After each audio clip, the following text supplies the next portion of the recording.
Now, the Barbados Party, as an opposition party, does not believe that we should just be engaged in speaking about things that are happening to create talking points or points of controversy.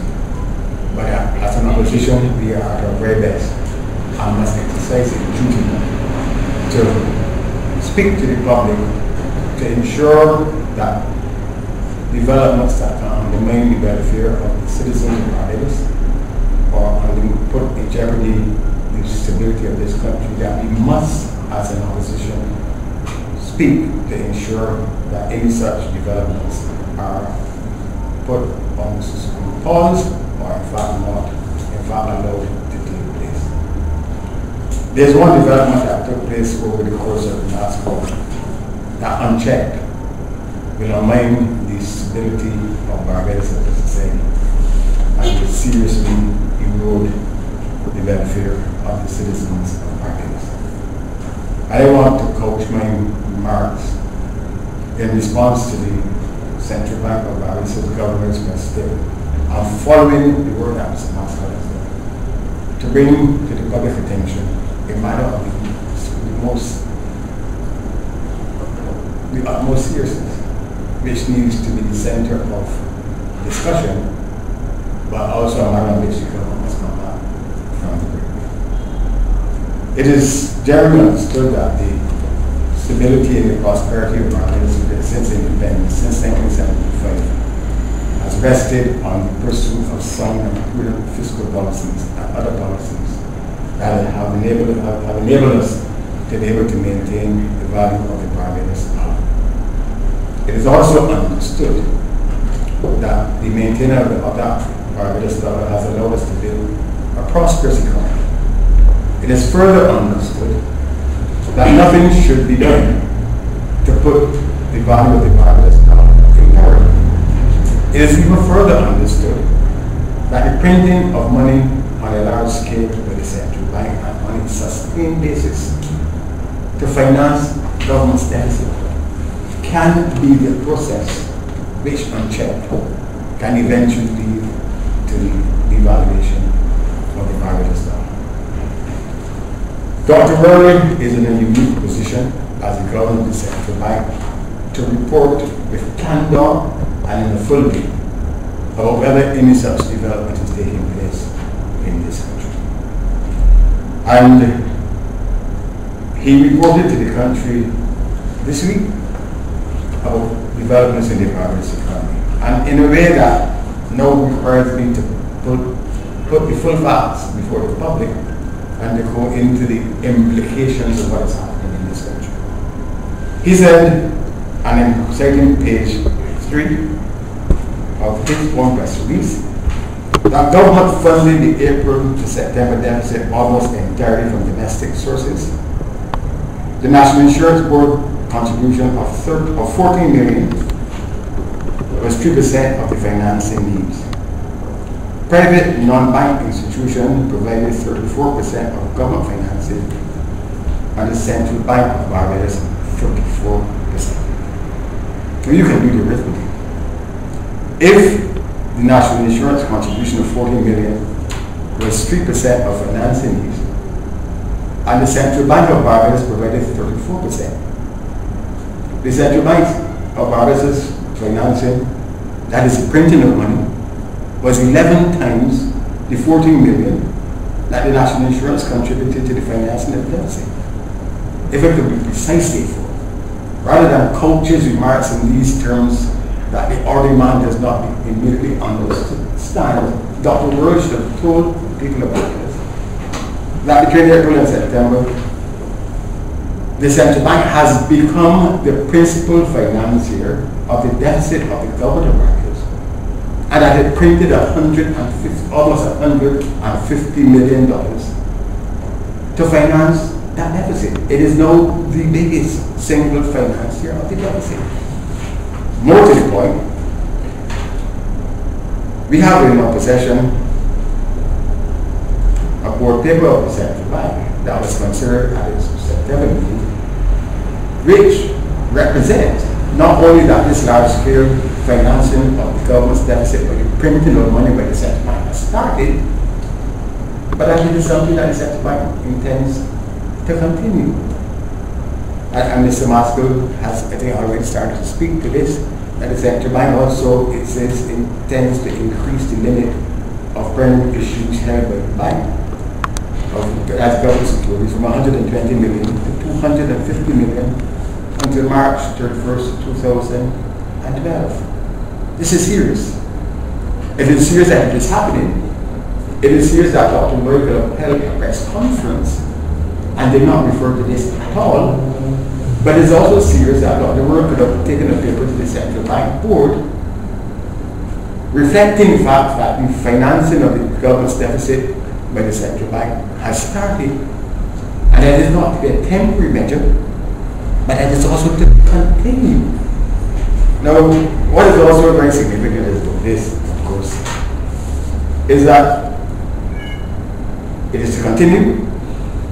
It has been indulging after the government has virtually exhausted the use of the resources of the national insurance, because the central bank is not having to pick up this particular way of financing its government, because the national insurance is not now subscribing as much as it used to in the past to government security, and the banks are not.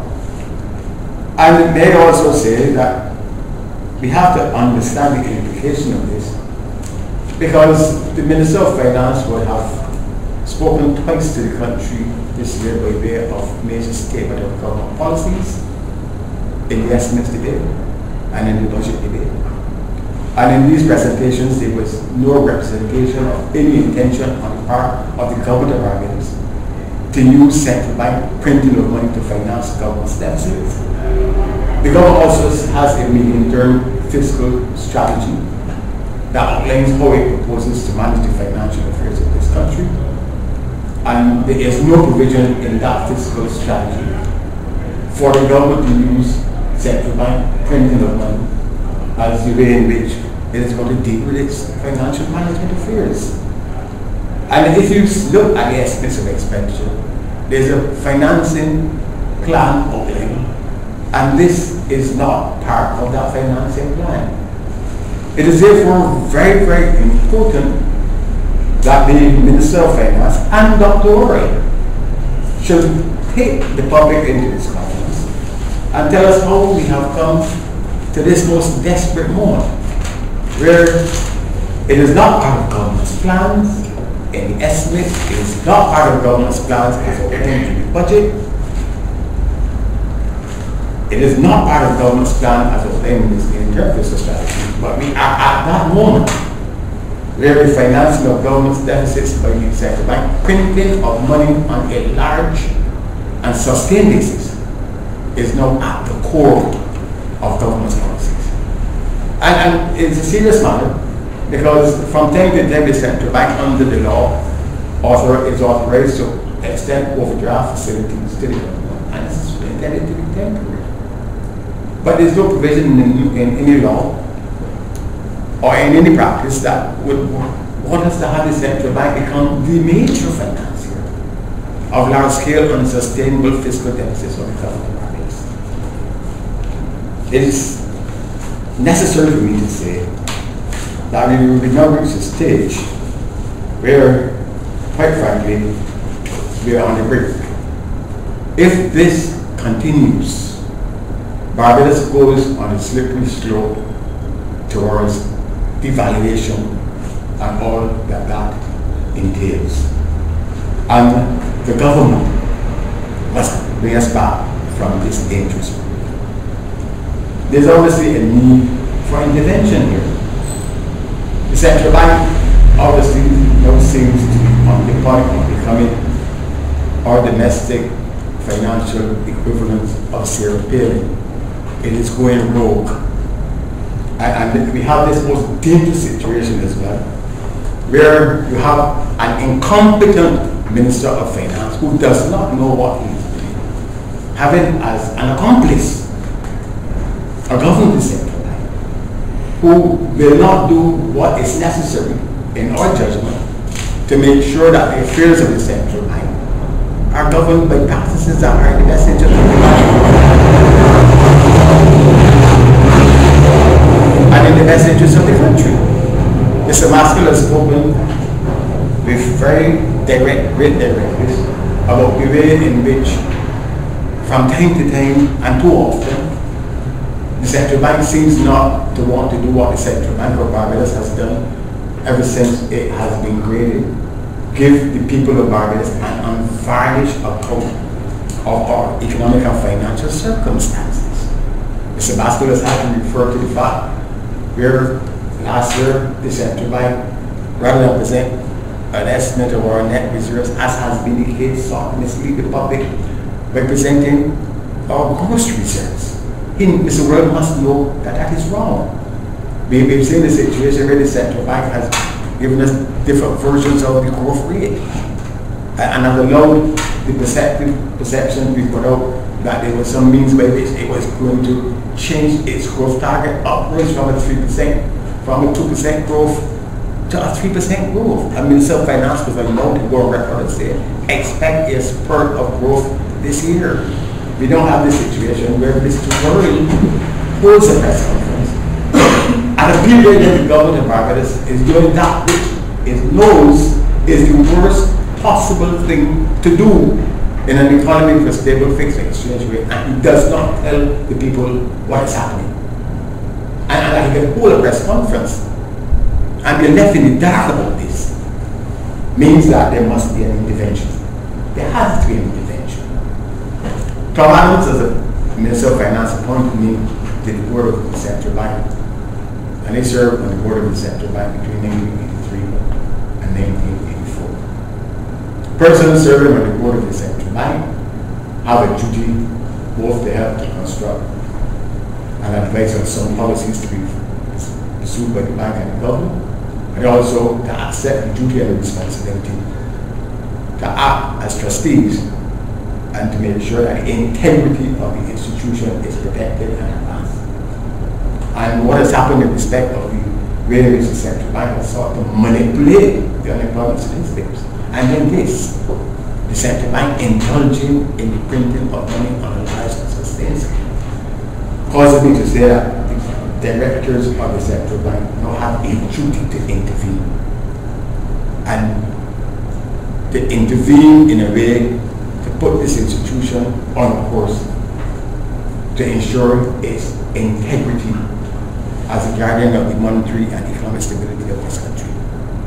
And they say that we now have an incompetent minister who does not know what he is doing, supported as an accomplice by a governor of the Central Bank who has gone rogue.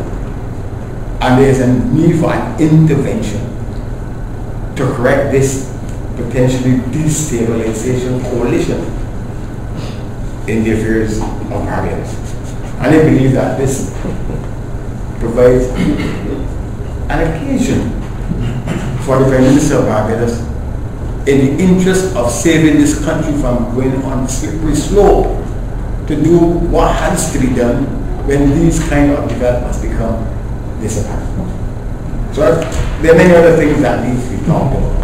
And since the opposition has a duty to get involved in talking points, but we also have a duty whenever the welfare of the people of Barbados is in peril, or the stability of this country can be put at risk by developments taking place, to speak to them in hope that the country can be brought back from this move. And I do not believe that there's anything that merits a full public discussion than the way in which the Central Bank is now being used by the government to fund unsustainable deficits, and that we want the country to be brought back from this brink, and that we want the government, and we will support the government in pursuing some policies to restore fiscal prudence to our affairs.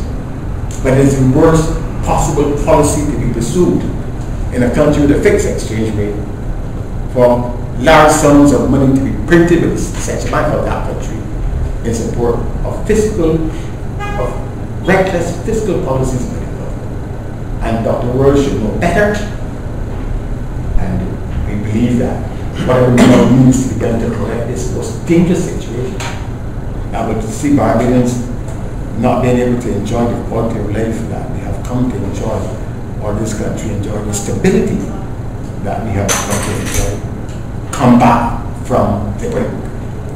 And there are other matters that I believe that we can be talking about, because clearly the press release of the Central Bank government indicates a deepening crisis, rising unemployment, prices rising, a new balance of payments threat. But there's nothing worse and insidious than what we are now seeing: printing of money to finance an unsustainable deficit and the prospects of it continuing for some time in the future.